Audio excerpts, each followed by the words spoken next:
Саламатсыздар, құрметті оқушылар. Орнымызға жайғасамыз. Әдеттегідей бүгінгі сабағымыз біздің Ақтабері Сарғұлының өткен сабақта өмірбаянымен таныстық.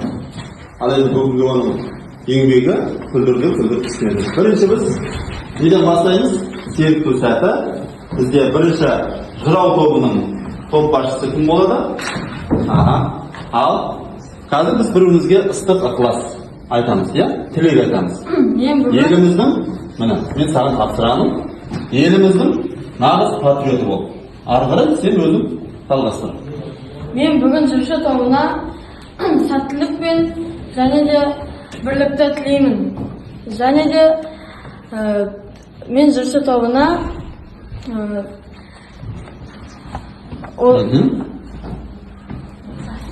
осы ашық сабақта мұғалімді алып шығуын тілеймін. Жарайды, топ басшысына ұсынамыз. Екінші топтың топ басшысы. Ал. Менің тобымда тек қана жақсылық пен сәттілікті тілеймін. Үшінші топтың топ басшысына, қолғау тобының топ басшысына. Мен жырау тобына алқындықты, зияндықты тілеймін. Осы сабақта білімдерін жақсы шыңдайды деген үміттемін. Бәрекелді. Бірінші мәселе, Ақтабер Сарғұлы жырау ақын қолбасы, қазақтың көне жыраулық мектебінің белді өкілі дипломат. Айта ғой. Бұл мәлімет дұрыс. Дұрыс. Екінші, Ақтабер Сарғұлының күреске деген қызығушылығы болмаған. Екінші. Бұрыс. Үшінші, тұрмыстың қыр-сырын, отбасы, елдік ерлік, жер мәселелерін жырларында жақсы бейнелейді. Қысқа нақыл шешен сөздердің шебері. Бұл дұрыс. Бұл дұрыс нәрсе. Ақтабан шұбырынды оқиғасында болмаған. Бұрыс.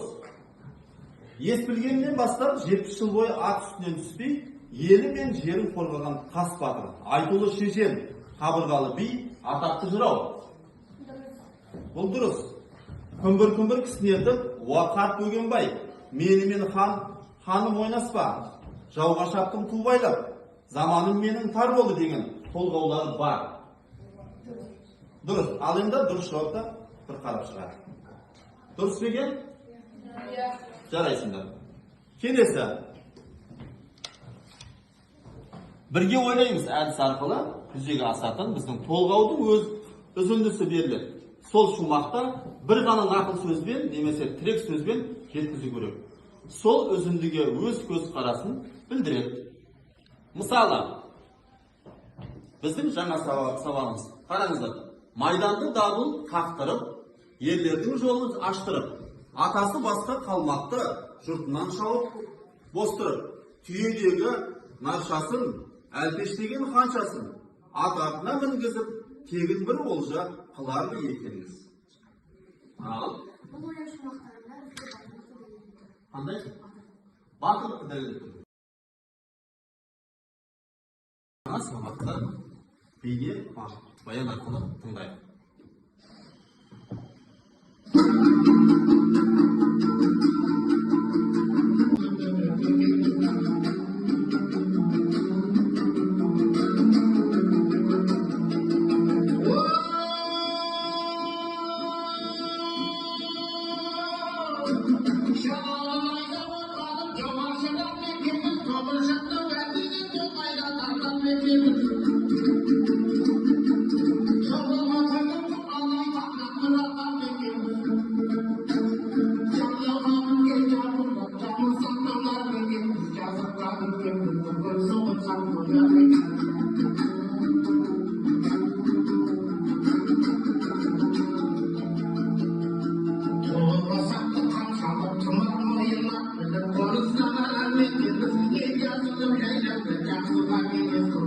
you.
Мінекей оқушылар көрдіңдер ғой, иә? Жалпы күлдірді кісілердің өзінің бейне баянына қарап отырсаңдар, не естеріңе түсіп отыр? Ол кездегі біздің нені батырлардың жаумен шайқасы, өзінің отбасымен қоштасып, елін қорғауы. Мінекей осы батырлардың арқасында бізде қазір Қазақстанда әлем бойынша ең үлкен 5-ші орында қазір жергілікті көлемі 9-шы орында. Осы атаулардың арқасында біз осындай жерге қол жеткізіп отырмыз. Бізге сол нәрсені аманат қылып жеткізіп отыр. Директор бар ма? Жыршы тобы, жырау тобы. Айта ғой. Қазақстандағы Қаратау бойында өсіп өнген жақсы отбасында дүниеге келген. Жарайсың. Келесі. 1723 жылы 1723 жылы орта жүздің рубасы болды. Иә. Қанша жасында өмірден өтті ол кісі?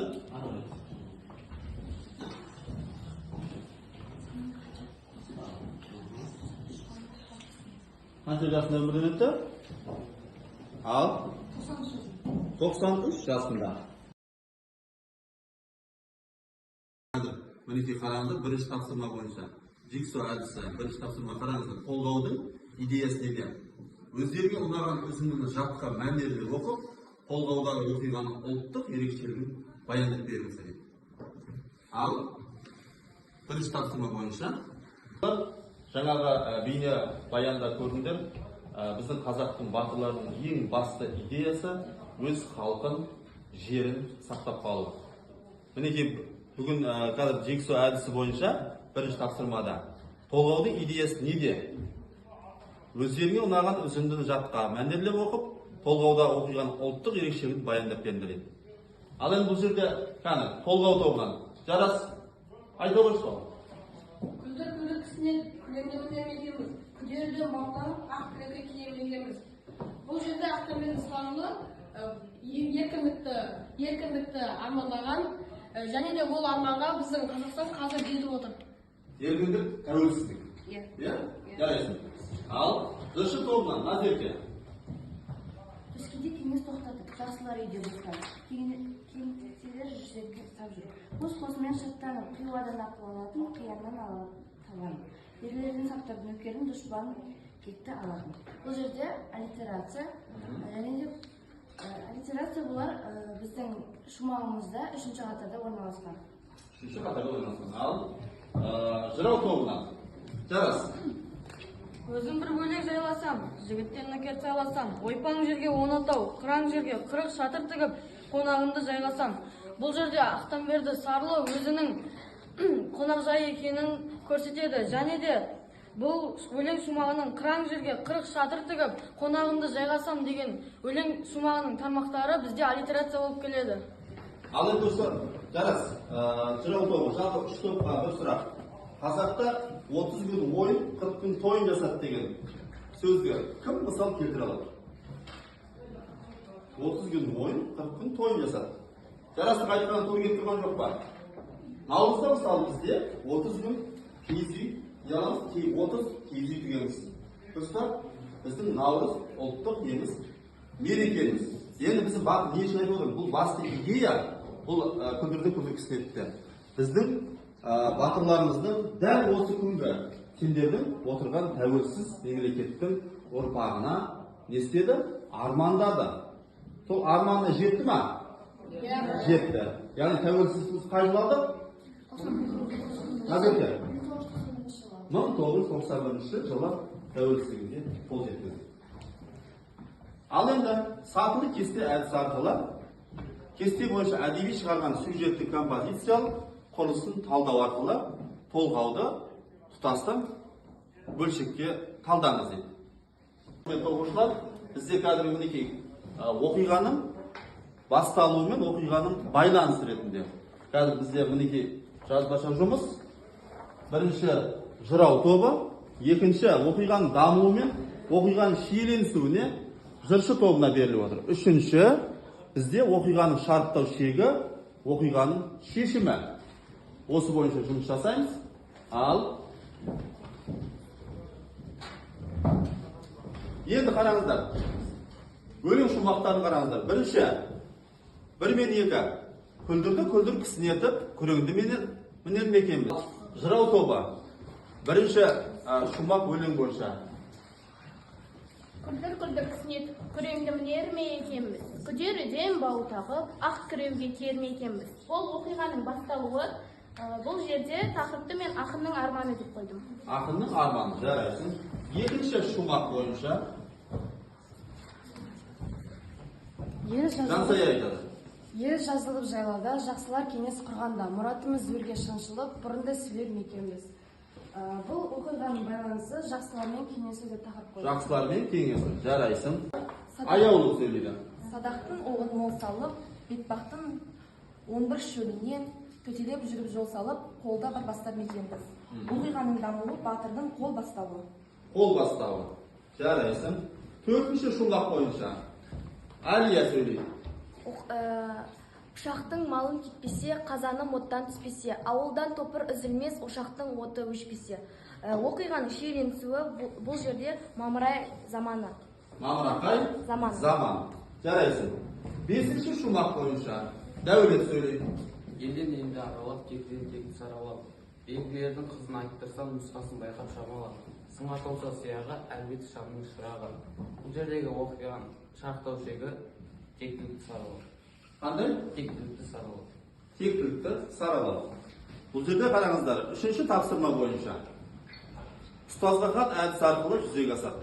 Ұстазға хат әдіс арқылы оқушылар мұғалімге Ақтанберді жыраудың арманы туралы хат жазады. Хатта Ақтанберді жыраудың арманын өздері елестету арқылы дәптерге жазады. Түсінікті ма? Бірінші біз қай топтан бастаймыз? Толғау тобынан. Ислам. Айтады. Құрметті Ақтанберді жырау, сіздің арманыңыз орындалды. Қазір 21 ғасыр бейбітшілік заман. Барлық адам өз қалауымен киінеді. Біздің бейбіт өмір сүріп отқанымызда сіздің арқаңызда. Жарайсың. Екінші жыршы тобынан. Дәулет. Ақтанберді Сарыұлы қан майданында шайқасып, елімізді қорғап, жерімізді қорғап, шайқасып, бейбітшілік заман орнатты. Қазіргі заман таңда бейбітшілік елміз. Батырларымызбен мақтанамыз. Қазіргі заманда батырларымызбен мақтанамыз. Жарайсың, отырады. Үшінші топтан жырау тобынан. Зәм-зәм деген қызымыз сөйлейді. Ақтанберді Сарыұлының жаугершілік замандағы арман мүддесінің барлығы орындалды. Осы атамыздың елді жерді аман есен ақ білекті күшімен, ақ найзаның ұшымен қорғап қолдағанның арқасында еліміз тәуелсіздікке қол жеткізді. Жарайсың. Осы ата-бабаның қолдағанның арқасында, жаугершілікте жауды жоңғарлармен соғыста жеңгеннің арқасында біз неге жеттік? Тәуелсіз мемлекет, қандай ел болдық? Қазақ елі болдық. Жарайсыңдар. Біздің Ақтанберді Сарылық жыраудың күлдірді күлдір кісінетіп деген толғауынан біз не қылдық? Жаңа сабағымызды орындадық. Әрине біз үш топқа бөлгеннен кейін бізде толғау тобы кішкене басым келді. Жыршы тобы әрине көңіл күйлерім орташа болып тұр бүгін. Жырау тобы бүгін өте тамаша қатысып отыр. Соған бір қошеметтеп қояйық бәрін. Ал құрметті оқушылар, бүгінгі сабағымыздың қорытындылай келе, сол батырлардың басты арманы тәуелсіз мемлекет болды. Біз сол тәуелсіз мемлекеттің жарқын ұрпақтарымыз.